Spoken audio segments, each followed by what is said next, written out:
Apaguen las luces y escuchen con atención. Esta noche les voy a contar 2 secretos que nadie ha podido explicar. El primero empieza en un rancho donde la luna parece siempre fuera de su sitio. Y el segundo es un enigma tejido por la culpa de todo un pueblo. Si te gustan las historias que caminan entre lo contado y lo que todos prefieren callar, quédate. Y si no, al menos apaga la luz y escucha, porque hay cosas que se oyen mejor en la oscuridad. Así lo recuerdan quienes vivieron aquel lugar. Así lo cuenta Roberto. Roberto cuenta: trabajé desde muy joven en el rancho de Don Abundio, que está al pie de un cerro y rodeado de nopales y magueyes. Era un rancho sencillo. Un corral, la casa de adobe con su viga torcida, un aljibe que nunca se secaba del todo y un camino de tierra que crujía bajo las guaraches. Era uno de esos sitios donde el tiempo parece medirse por el ruido de las vacas y por el canto de los gallos, hasta que una noche el tiempo dejó de ser confiable. Al principio fueron pequeñas cosas: chilacayota en mal sitio, una puerta abierta que yo juraba había cerrado, una herradura fuera de lugar. Eran detalles que uno atribuye al olvido o a los animales. La vida en el rancho es trabajo, y al final del día todo parece justificable. Pero la noche tiene memoria propia, y en el rancho algo empezó a acumular recuerdos. La primera vez que oí el galope pensé que era un caballo suelto. Era tarde, una de esas noches en que el viento juega con las láminas del establo y los perros no ladran por costumbre. Iba regresando del corral con el saco en la espalda cuando por la llanura se levantó un sonido que no correspondía a ningún animal conocido para mí. Un tambor de hierro, como si alguien golpeara el suelo con espuelas enormes, y encima de eso un ruido de cascos que no tocaba la tierra, sino que la acariciaba con prisa. No era el galope de un caballo común, tenía un ritmo demasiado ordenado, una cadencia que parecía marcar los segundos de algo que se estaba por cumplir. Lo vi a lo lejos, primero como un manchón oscuro entre nopal y mezquite. A medida que se acercaba, la figura se hacía más nítida. Un jinete alto, montado en un caballo tan negro que absorbía la poca luz. El sombrero le caía como un arrecife sobre la cara. La sombra de la saliva en su boca parecía una mueca de metal. No tenía ojos, o mejor dicho, donde deberían haber estado los ojos, había una planicie de hueso. Y cuando miró en mi dirección, lo recuerdo claro, sentí que no era su mirada lo que me atravesaba, sino el viento que trae olor a metal viejo y a caballo mojado. Su boca se abrió en una sonrisa que olía a dientes podridos. El brillo de la dentadura me quedó marcado como un cuchillo en la memoria. Me quedé paralizado. Los perros corrieron a esconderse al cobertizo como si olieran la muerte en el aire. El hombre hizo sonar sus espuelas, un tintineo frío como monedas en caja de madera, y su caballo dejó de correr justo antes del patio central. Apareció Don Abundio en la puerta, con la lámpara en la mano y los ojos encendidos por el susto. Nadie dijo palabra por un rato, como si la presencia nos hubiera robado la capacidad de nombrar. El jinete habló, y su voz era como piñón quemado. 3 noches, dijo, 3 noches para decidir. No hablaba con calor ni con prisa, era una sentencia que caía y se quedaba. Nadie sabía a quién se dirigía. Don Abundio, que ha vivido suficiente para ver 100 inviernos y no asustarse de casi nada, se quedó mudo, apretando la lámpara hasta que la mano le palpitaba. Yo sentí que me llamaban por dentro, como si la palabra decidir fuera un latido en mi pecho. La primera noche pasó como un hilo tenso. Las ovejas no se aquietaron, los grillos parecían discutir en otra lengua. Yo no pude dormir, cada sombra se convertía en figura, cada improbable crujido en la promesa de algo peor. A las 2 de la mañana me despertó un susurro pegado a la ventana. No era una voz humana, era como si alguien susurrara por entre las tablas. «No te confundas», decía. Ese susurro me sabía a tierra húmeda y a hojas quemadas. Me acerqué a la ventana y vi fuera la huella de una bota, el barro aplastado como si alguien hubiera pasado con prisa. No había caballo, no había nadie, pero en el aire quedaba la saliva de su aliento, que olía a vino agrio y a hierro. Al día siguiente corrí al pueblo a buscar ayuda. En el camino la gente me miraba pero no preguntaba. En los corrillos se hablaba bajito de cosas que nadie quería decir en voz alta. El charro, la oscuridad, cuentas que quedaron sin pagar. Don Abundio no quiso que yo fuera solo otra vez. Me dijo que me quedara en la casa mientras él buscaba a don Esteban. No hagas tonterías, muchacho, me soltó. Pero la noche es una señorita muy insistente, y esa noche se presentó de nuevo. La segunda aparición fue más agresiva. A eso de las 4 de la madrugada, cuando el rancho estaba sumido en un frío que no era del aire sino del silencio, lo oí por el techo. El galope, ahora cerca, muy cerca, mezclado con un sonido que parecía arrastrar cadenas. La puerta de mi cuarto se abrió sin viento. Sentí una mano rozándome la mejilla con el frío de las láminas de metal. No había tacto como los de un hombre vivo. Era un roce que quemaba y helaba a la vez. Los ojos huecos de la figura se plantaron en mí, y dentro de ese hueco vi cosas que no puedo nombrar sin que me retuerza el estómago. Rostros en espejo, bocas cerrándose, nombres que yo no había dicho en voz alta. «Escoge», dijo, «3 noches». Intenté gritar, pero mi voz se quedó enterrada en la almohada.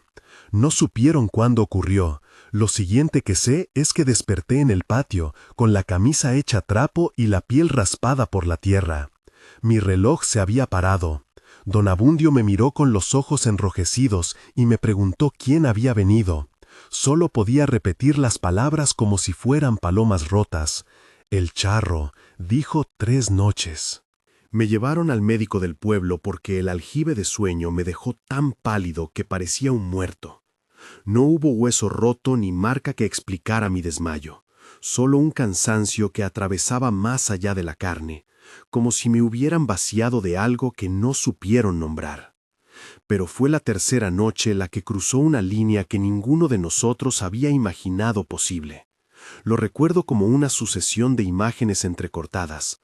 La luna oculta por un nubarrón, el perro del rancho encerrado en el establo y llorando, una lámpara que parpadeaba, y luego, de pronto, la figura entrando a la casa como si la puerta se le hiciera paso. Tenía un aire de inevitabilidad, de sentencia antigua que venía de lejos. El charro se paró en el umbral de la habitación donde yo dormía. No habló de inmediato, dejó que el silencio trabajara por él. Su presencia llenó el cuarto de una humedad que olía a monedas y a tabaco rancio. Las espuelas resonaron en la loza, y en cada tintineo sentí que alguien contaba las horas hasta mi final. Se acercó hasta el borde de mi cama. Yo quise levantarme, huir, pedir perdón por algún pecado que no conocía, pero las piernas no me obedecían. En su boca se dibujó una mueca que era mezcla de sonrisa y advertencia. Entonces, con un dedo que olía a tierra mojada, me tocó la frente.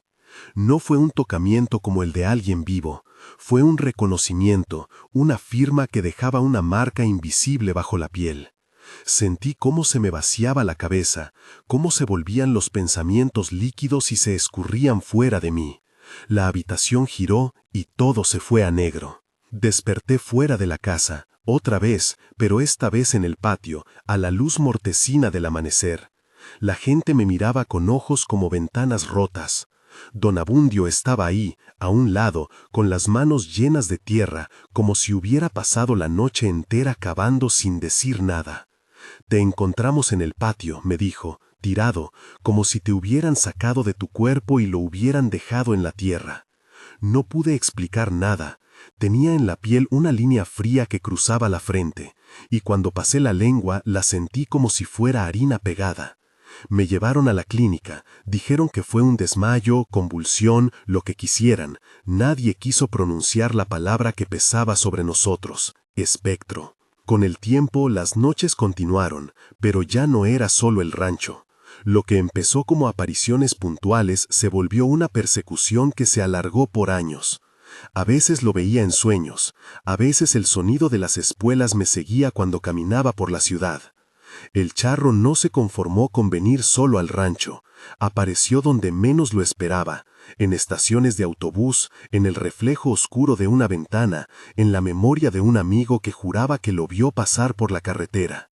Lo hablé con otros que vivían cerca y encontré que no era el único con marcas en la frente o con noches sin memoria. Algunos dijeron haber oído 3 golpes en su puerta, otros que les habían dejado una herradura negra clavada en la pared. No había patrón que los estudiosos pudieran trazar, ni cura, ni talismán, solo relatos que se cruzaban como caminos polvorientos al anochecer. Hubo quienes intentaron explicar supersticiones, enfermedades, la sugestión colectiva, lo que quieran. Hubo curas que hablaron de diabluras y curanderos que se ofrecieron con sus cantos. Incluso se armó una discusión en la plaza si era cosa de viejas historias o algo nuevo que venía de antaño. Pero había una palabra que nadie decía: culpa. Porque cuando empezamos a rascar la superficie de aquel rancho, descubrimos cosas que el tiempo no había borrado. Se supo, sin querer decirlo en voz alta, que don Abundio venía de una familia de hombres que no siempre habían sido limpios con la justicia. Hay hechos que no se encierran en una bodega ni se entierran en un campo. Vuelven como un animal herido que no puede morir hasta que lo suelten. Algunos relacionaron al charro con un acreedor que fue engañado, otros con un personaje de leyenda que se alimenta de deudas pendientes. Nadie pudo decirlo con seguridad. El rancho quedó alterado. Los hombres que antes pasaban la tarde en la sombra del portal ahora entraban a sus casas con el cuerpo tenso. Se inmutaban al escuchar el galope a lo lejos. Las mujeres tapaban las ventanas con telas gruesas. Los niños ya no jugaban en la loma. En pocas semanas, el lugar había adquirido la tranquilidad rígida de una fotografía antigua.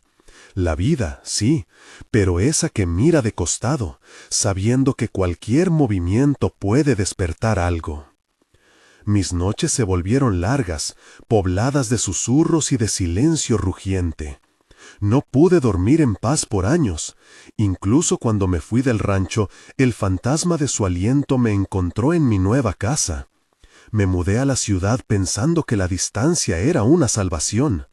Aprendí a mirar detrás de mí en los pasillos, a no sentarme de espaldas en una cantina, a no contestar cuando alguien pronuncia mi nombre en la penumbra.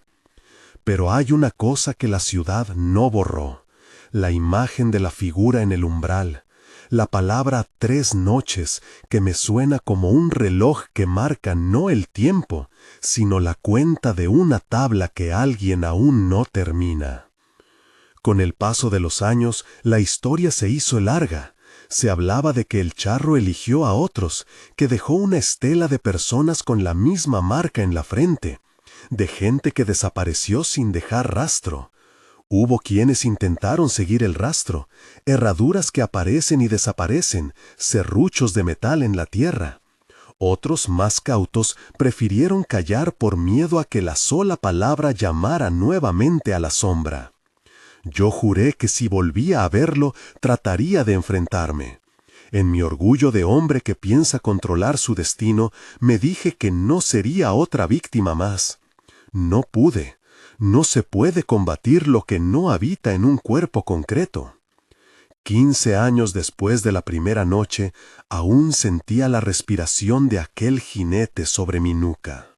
A veces creía verlo en la fila del cine, otras veces en la luz del semáforo que cruza el arroyo. La idea de que algo me seguía a todas partes me hizo medir la vida por los bordes. Elegí rutas iluminadas, dejé de salir a ciertas horas, hice rituales de prudencia que no menciono por respeto a quienes creen en la simple cordura. Lo que sé es que no había manera de escapar totalmente. La figura no necesitaba puertas para entrar, se acomodaba en la palabra que callamos y en el silencio que guardamos.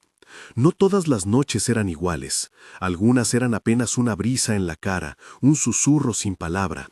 Otras, una asfixia larga, un golpeteo de espuelas que no cesaba hasta que alguien se levantaba y abría la puerta. Y en esos momentos, cuando el galope se acercaba, pensaba en la gente que antes vivió sus fines en el rancho, y en cómo alguien pudo pensar que tomar la justicia por su mano era un acto que se olvidaba con el tiempo.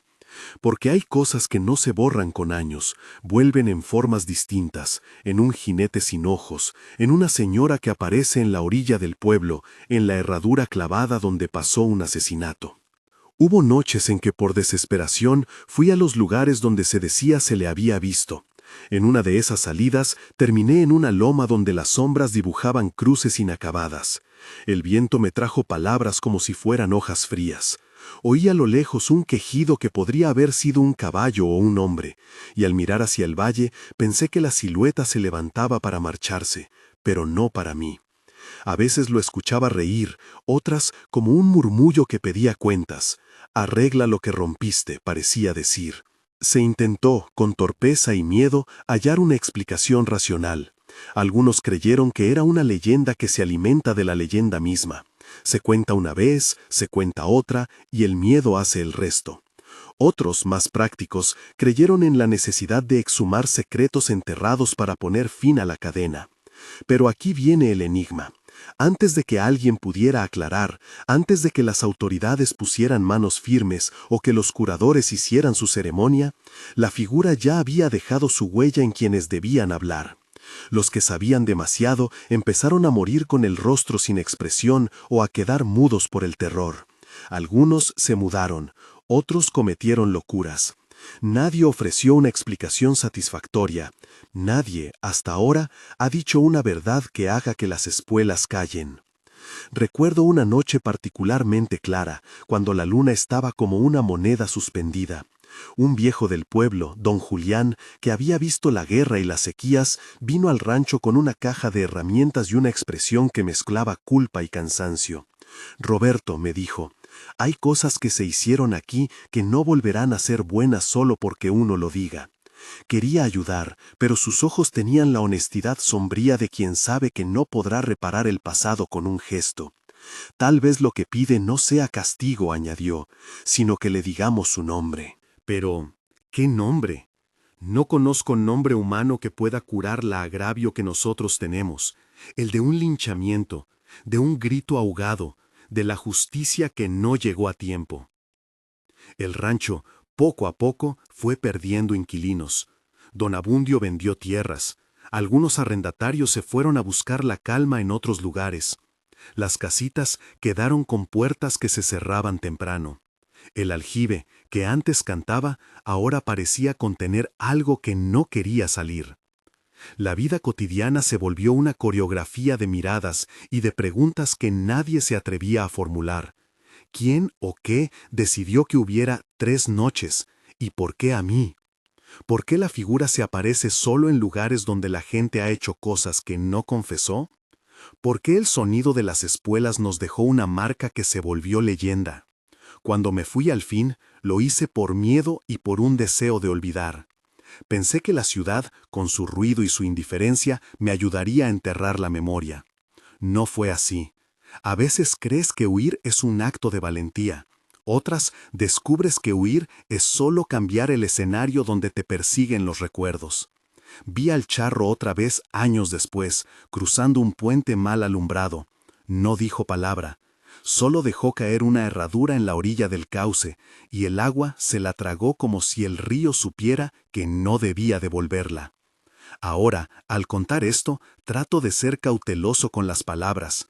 No digo que todo lo que pasó sea verdad verificable. Digo solamente lo que me ocurrió a mí y lo que oí. No busco asustar por asustar, sino dejar constancia de que hay injusticias que se vuelven presencias. Hay voces que regresan como personajes hechos de noche.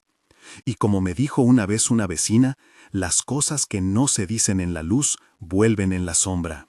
Si hasta aquí esta historia te está agarrando por el cuello del corazón, apoya el canal con un like y suscríbete para más relatos como este. Comparte esto con alguien que le guste perderse en la noche, pero con cuidado. Algunas historias, contadas sin respeto, tienden a irse con nosotros y no nos sueltan. Después de la última vez que vi la herradura en la orilla del río, hubo otros sucesos que conectaron el rancho con relatos que escuché en un pueblo vecino. Historias que hablaban de mujeres que no pudieron enterrar su pena, de figuras que se presentaban cerca de los panteones en noches de luna nueva, de personas que, al intentar enmendar viejas culpas, terminaron encontrando algo más que un alivio, una pregunta que nadie quería responder. Fue entonces cuando empecé a notar un patrón. Esa es la palabra que me golpeó más, patrón, una repetición que no parecía casual. Lo que sigue no es solo una memoria personal, es un tejido de relatos que se intersecan sobre el mismo tema. Injusticia que no queda saldada, una cuenta pendiente que se reclama de maneras que no entran en la lógica humana. Vi en mi búsqueda que, donde había una historia de violencia sin reparación, aparecía una sombra para recordarla. Hay voces que regresan como personajes hechos de noche. Y como me dijo una vez una vecina, las cosas que no se dicen en la luz vuelven en la sombra. Si hasta aquí esta historia te está agarrando por el cuello del corazón, apoya el canal con un like y suscríbete para más relatos como este. Comparte esto con alguien que le guste perderse en la noche, pero con cuidado. Algunas historias, contadas sin respeto, tienden a irse con nosotros y no nos sueltan. Después de la última vez que vi la herradura en la orilla del río, hubo otros sucesos que conectaron el rancho con relatos que escuché en un pueblo vecino. Historias que hablaban de mujeres que no pudieron enterrar su pena, de figuras que se presentaban cerca de los panteones en noches de luna nueva, de personas que, al intentar enmendar viejas culpas, terminaron encontrando algo más que un alivio, una pregunta que nadie quería responder. Fue entonces cuando empecé a notar un patrón. Esa es la palabra que me golpeó más, patrón, una repetición que no parecía casual. Lo que sigue no es solo una memoria personal, es un tejido de relatos que se intersecan sobre el mismo tema. Injusticia que no queda saldada, una cuenta pendiente que se reclama de maneras que no entran en la lógica humana. Vi en mi búsqueda que, donde había una historia de violencia sin reparación, aparecía una sombra para recordarla. En algunos casos, la sombra adoptaba la forma de un jinete. En otros, la figura de una mujer vestida de blanco que volvía cada cierto noviembre para pasar lista. No hay explicación única, solo ecos que responden a ecos. En la plaza, la gente empezó a hablar de nombres que no se mencionaban antes. Y hubo un día, entre tanto murmullo, en que alguien me contó de Doña Esperanza, una mujer del pueblo de San Miguel de los Pinos. Su historia parecía un espejo deformado del rancho, linchamiento, rumores de brujería, una despedida violenta que ninguno quiso admitir haber provocado. La coincidencia me inquietó. No era solo que las apariciones fueran parecidas, era el modo en que la comunidad cerraba filas y guardaba silencio lo que las alimentaba. Me beneficié de la curiosidad, y al mismo tiempo me perdí en ella. Comencé a preguntar en tabernas y en la cantina, apelé a confesiones que llegaban como migajas. Alguna vez por miedo, se dijo que ella hacía brujería. No se salve Vero. Esas frases son mortajas de verdad. Ni una confesión clara, ni una investigación que remueva el dormitorio del pasado, solo retazos. Sin embargo, era evidente que había un hilo que unía el rancho y ese pueblo, un pasado que se negó a morir. Y aquí, en el cruce de relatos, la historia del rancho se transforma en algo mayor. No es solo mi experiencia, no es la de don Abundio, ni del viejo don Julián. Es un conjunto de voces que hoy empiezan a juntarse en torno a una pregunta que nadie ha logrado responder. ¿Qué obliga a lo que fue silenciado a volver con tanta insistencia? ¿Por qué algunas injusticias se convierten en presencias que recuerdan? Tengo en mis manos pedazos de esas respuestas, pero son fragmentos que cortan más de lo que curan. Mientras escribía estas notas, repercutían en mi cabeza imágenes de noches, de galope, de rostros que no se atreven a decir su verdad. Sentí la necesidad de seguir investigando, de ir a San Miguel, de escuchar a Carlos, un mecánico que trabajaba con motores y que, sin buscarlo, encontró una mujer en mitad del camino que lo obligó a hacer cuentas. Pero esa búsqueda exige otra clase de valentía. Exige estar dispuesto a mirar a los ojos a la culpa colectiva y admitir que a veces lo peor que puede suceder no es que nos quiten la vida, sino que nos dejen vivir con el silencio. Mi intención al contar esto no es cerrar la historia con una lección moral sencilla. No hay moralas que sirvan para limpiar lo que pasó. Solo quiero dejar en claro algo que aprendí de la manera más brusca. Hay cosas que vuelven y las llamamos fantasmas, pero quizá deberíamos llamarlas por su otro nombre: memoria inoportuna de actos que no resolvimos. Si en el rancho el charro llegó con su ultimátum, en otros lugares la aparición tomó otra sombra. Pero la estructura es la misma: silencio, violencia no aclarada y una presencia que reclama. Yo mismo he tratado de buscar explicaciones desde la razón. He leído, preguntado y escuchado a curanderos y sacerdotes. Algunos ofrecen rituales y pronuncian palabras veladas. Otros sugieren perdón sincero y actos de reparación. Lo que vi es que, cuando alguien de verdad intentó enmendar, no siempre se logró un final feliz. La búsqueda de redención a veces termina en tragedia, y a veces en un silencio aún más pesado. Lo que no puede negarse es que las historias se repiten, y que entre más intentas comprenderlas desde afuera, menos entiendes el peso que llevaban dentro. En el siguiente tramo de esta narración, que ya les adelanto no será fácil ni ordenada, les hablaré de San Miguel de los Pinos y de Doña Esperanza. Les presentaré a Carlos, quien recuerda, con la voz quebrada, la noche en que ella le apareció pidiendo cuentas. Les relataré cómo el linchamiento cambió la fisonomía de un pueblo entero, y cómo aquellos que participaron terminaron pagando un precio que no figura en los libros oficiales. Porque el rancho no es un caso aislado, forma parte de una cadena de silencios que, al estirarla, revela puntos que nadie ha sabido atar. Permanezcan atentos mientras reúno esas voces. No prometo respuestas, solo prometo seguir escuchando y relatar lo que otros no se atreven a decir en la plaza, ni en la misa, ni en la mesa. Hay un enigma que nadie ha podido explicar y empezó una noche en un rancho con un jinete que dejó caer una cuenta.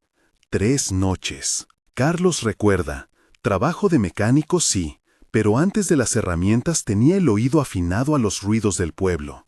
San Miguel de los Pinos es de esos lugares donde todo suena: la campana de la iglesia, los remendos de los carros, el golpe seco de la pala en la plaza. Yo arreglaba motores en una cochera junto al mercado y conocía a casi todo mundo por el nombre del vehículo que traían.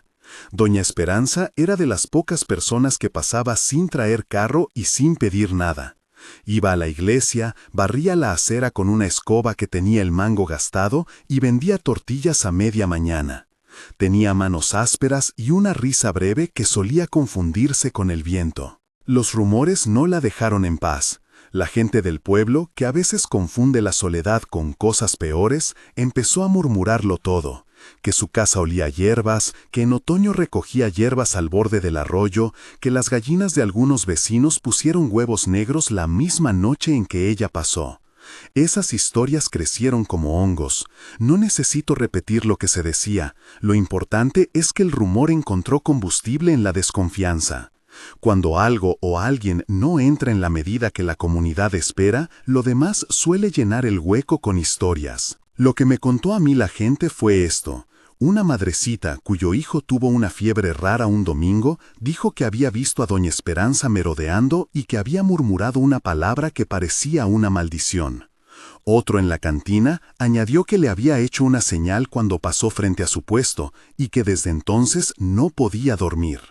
Nadie fue capaz de señalar un acto concreto. No había pruebas ni testigos firmes. Había miedo, y el miedo se amontonaba hasta que dejó de caber en las casas.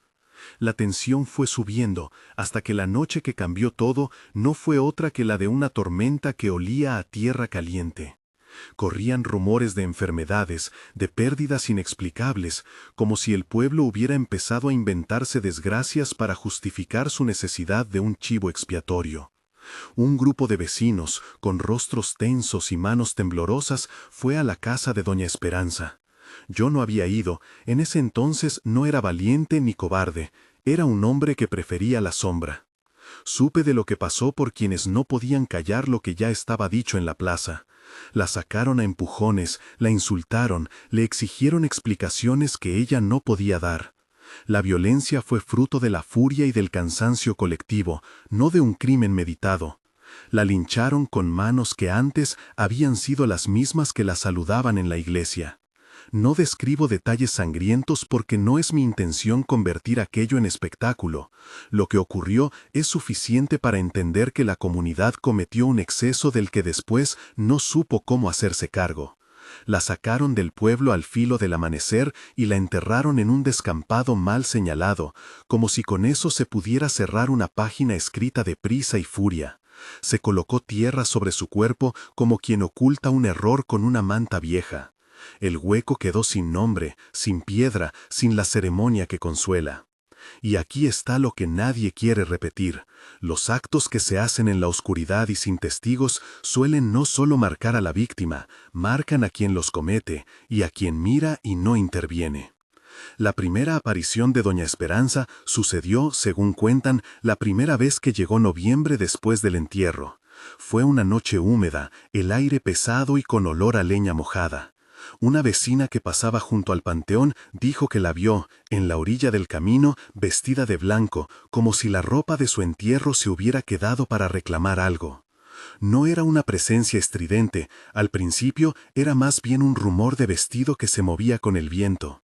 Cuando la figura se acercó, la mujer del pueblo juró que tenía los ojos huecos y que su voz no era una voz sino el roce de una sábana. No pidió venganza ni maldiciones, pidió algo que sonaba a nombre y a restitución. «Díganme quién me falta», murmuró, o al menos así lo recordó quien la oyó. Con el tiempo, la forma de la aparición se volvió nítida en todos los testimonios. Doña Esperanza caminaba despacio, con el pelo suelto y húmedo, las manos abiertas como quien enseña que no trae armas. Se plantaba frente a las puertas de quienes se habían mostrado más dubitativos y pedía cuentas, con una lista de nombres que nadie quería escuchar. Algunos oyentes dijeron que pedía perdón por otros que recitaba ofrendas que parecían nombres de olvidos. Cada noviembre, según la gente, la sombra se repetía. Nadie la veía con claridad a la luz del día. Siempre llegaba con la penumbra pegada. Lo que siguió fue un retroceso lento. Pequeños accidentes sucedían a quienes habían tenido participación en su muerte. Una mujer que había empujado esa noche perdió primero su gallinero, luego la vista por una enfermedad que la dejó inestable. El dueño de la tienda que escuchó y no intervino sufrió pérdidas económicas que lo obligaron a vender su suelo. No estoy diciendo que doña Esperanza provocara esas desgracias con un dedo fantasmagórico. Digo que la correlación entre la aparición y los hechos bastó para que el pueblo empezara a mirar su propia mano con sospecha. El miedo, que es un animal social, empezó a consumir la vida cotidiana. Don Marcos era uno de los hombres que había participado aquella madrugada. Era, a su modo, una figura respetada. Tenía campo, algunas cabezas de ganado y un carácter endurecido por años de sequía. Cuando las apariciones comenzaron, don Marcos se volvió alguien distinto. Se le notaba la mirada errática, como si buscara el fantasma en cada sombra. Se presentó en la cantina dejando caer monedas sin contarlas, como si quisiera olvidar algo con alcohol. Con el tiempo, la culpa le fue comiendo el sueño. Su esposa decía que se le salían palabras en la mesa. No era justo, fue el rumor, pensé que era lo mejor. Las disculpas no le bastaron.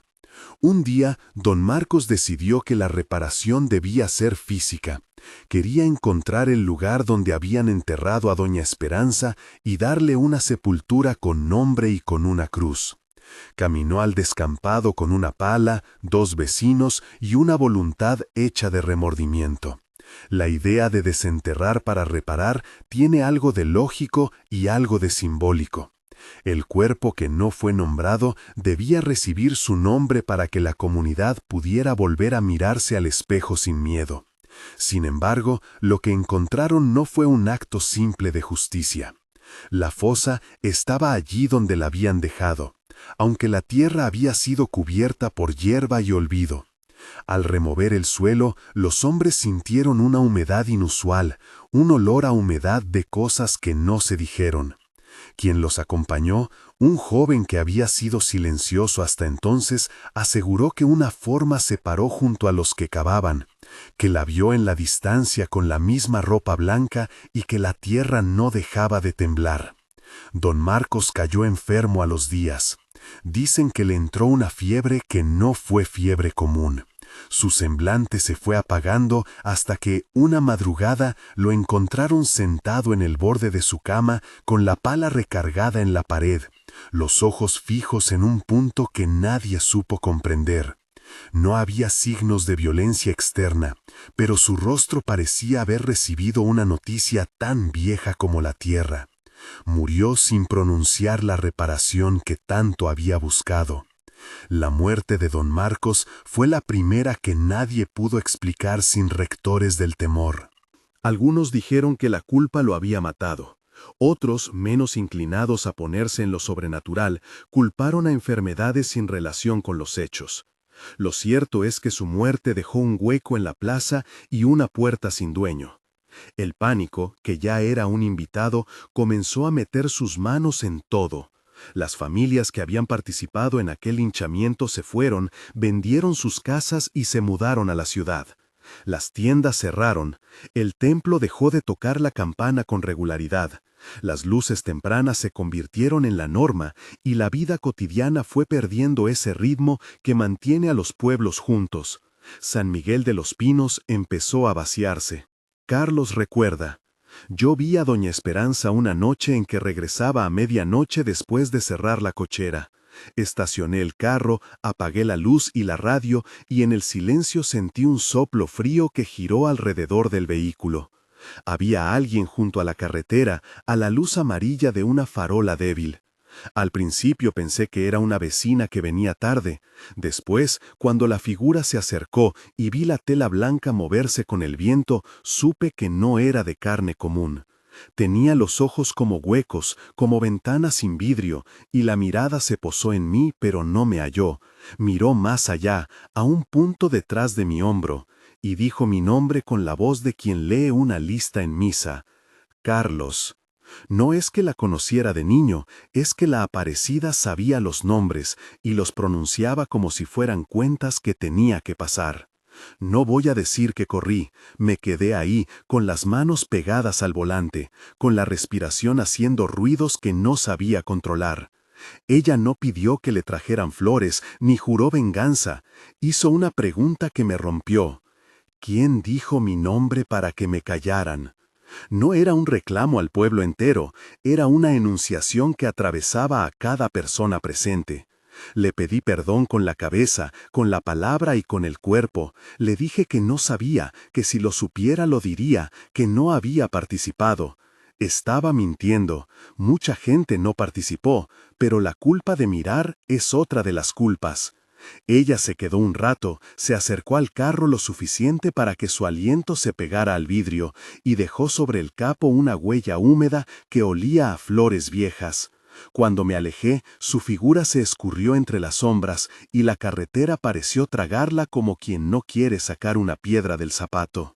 La impresión que dejó en mí fue menos el miedo físico que el peso de no saber qué se debía hacer.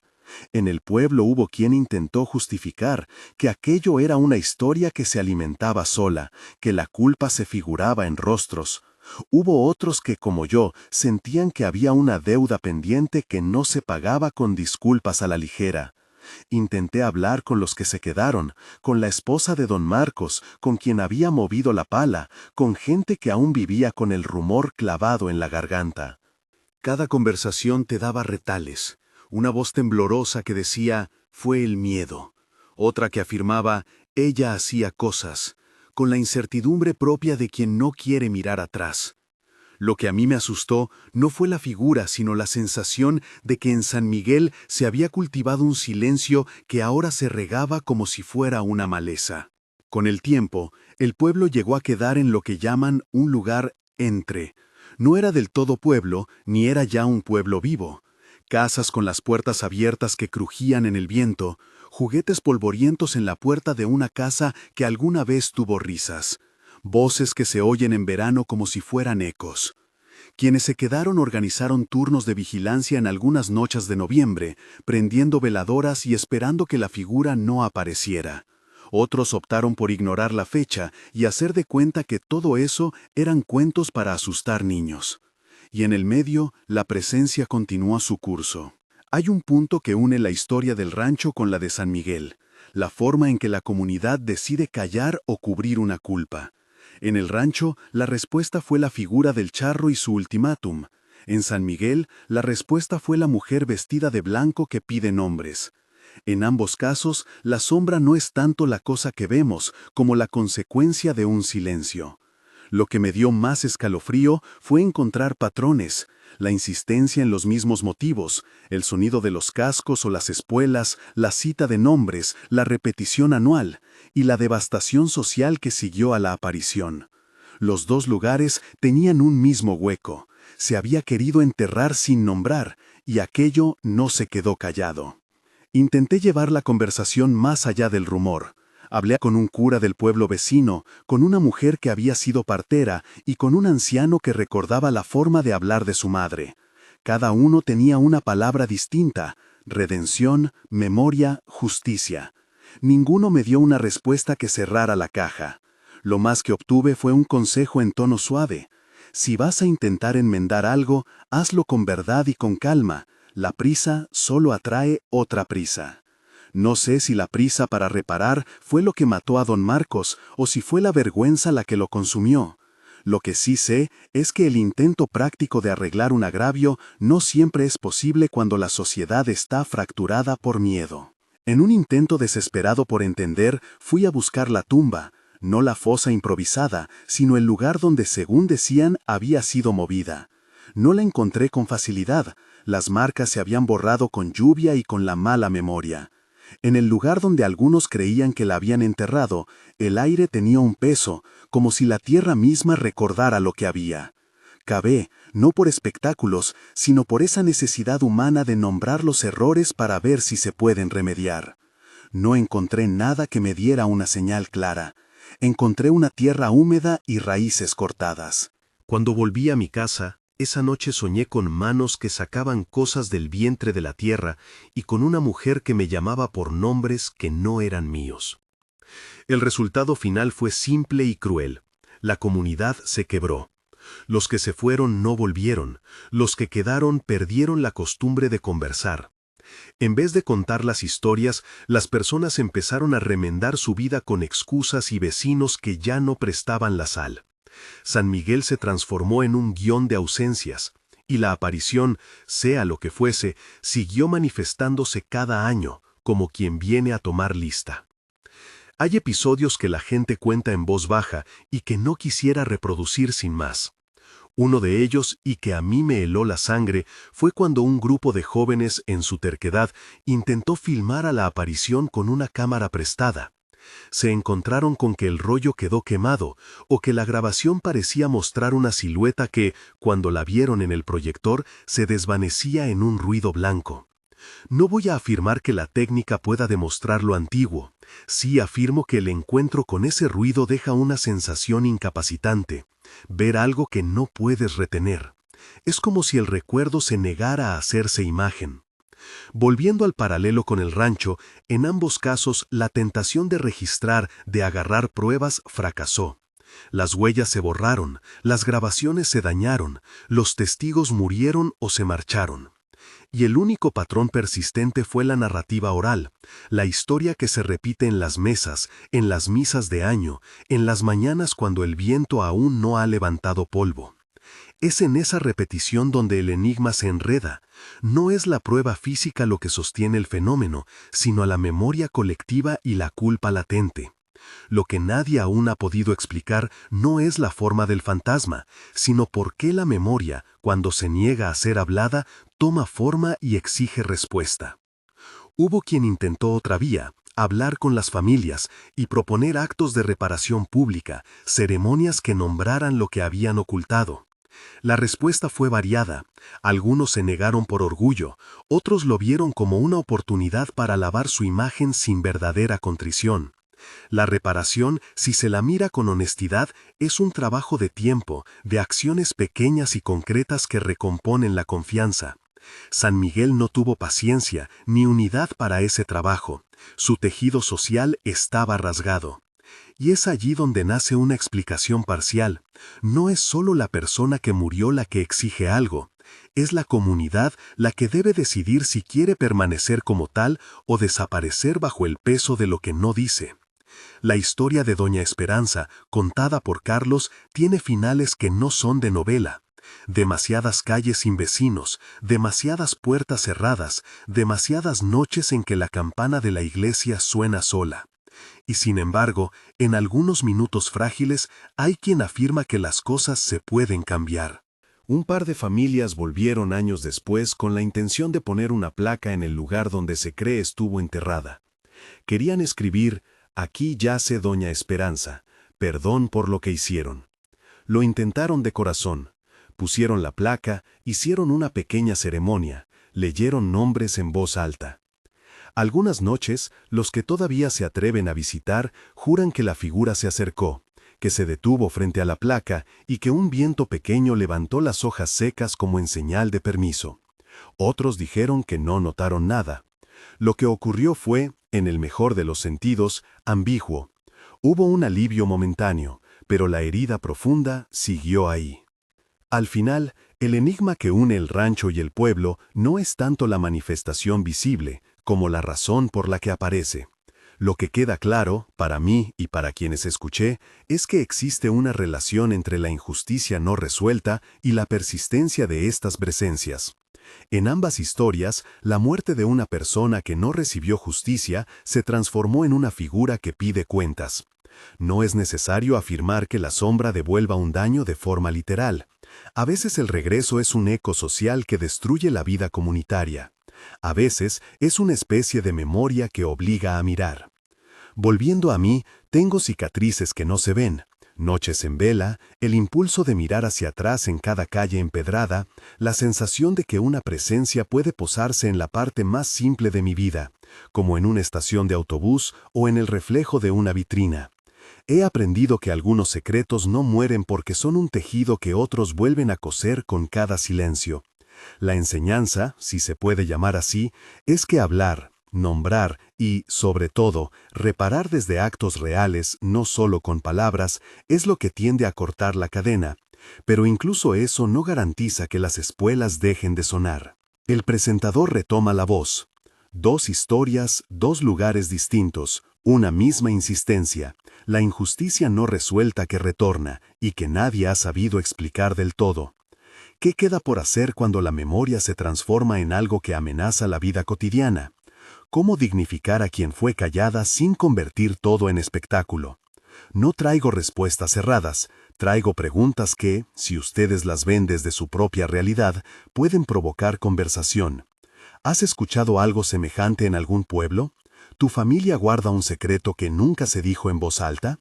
Cuéntalo abajo y dinos desde dónde nos ves. Hay un último detalle que une ambas tramas y que quizá es el más inquietante: los patrones.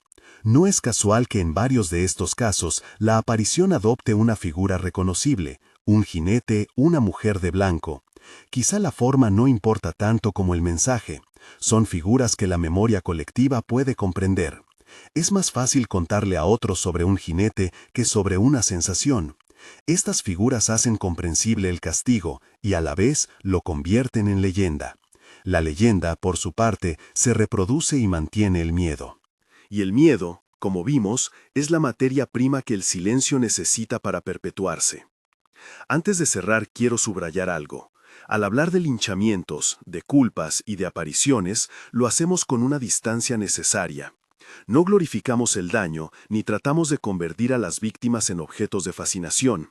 Las historias que oímos son testamentos de fallos humanos, no de justicia.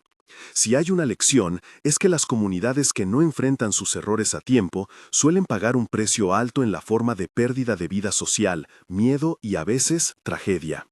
No hago juicios fáciles, solo constato que el silencio es un terreno fértil para la aparición de relatos que no se explican. Para terminar, vuelvo a la noche y al sonido que abrió todo. El galope que se oye a lo lejos, esa cadencia que parece hacer de la cuenta regresiva una costumbre. En el rancho El Charro dejó la palabra 3 noches. En San Miguel, la mujer de blanco vino a pedir nombres. En ambos lugares, los habitantes tuvieron que mirar su pasado. No siempre lo hicieron. Algunos murieron, otros se marcharon y muchos quedaron con la sensación de que algo nunca se cerró del todo. Si esta historia te movió, te pido algo sencillo. Comparte en los comentarios si conoces leyendas parecidas en tu comunidad y desde dónde nos escribes. Suscríbete si quieres escuchar más relatos que no solo buscan asustar, sino poner sobre la mesa los silencios que a veces pesan más que la noche. No prometo soluciones ni rituales. Lo único que ofrezco es seguir escuchando y contar lo que otros no se atreven a decir en la plaza. Y ahora, antes de irnos, escucha. A lo lejos, sobre un camino de tierra, alguien hace sonar unas espuelas con ritmo conocido. No sé si es recuerdo o advertencia, si es el galope que cruza montes o la memoria que no se apaga. Apaguen las luces, presten atención al silencio y si sienten que algo los llama por su nombre, no lo respondan en voz alta. Porque hay cosas que, tras haberse despertado, parecen no conceder descanso. Y si apagan la luz esta noche, quién sabe, quizá ya está aquí.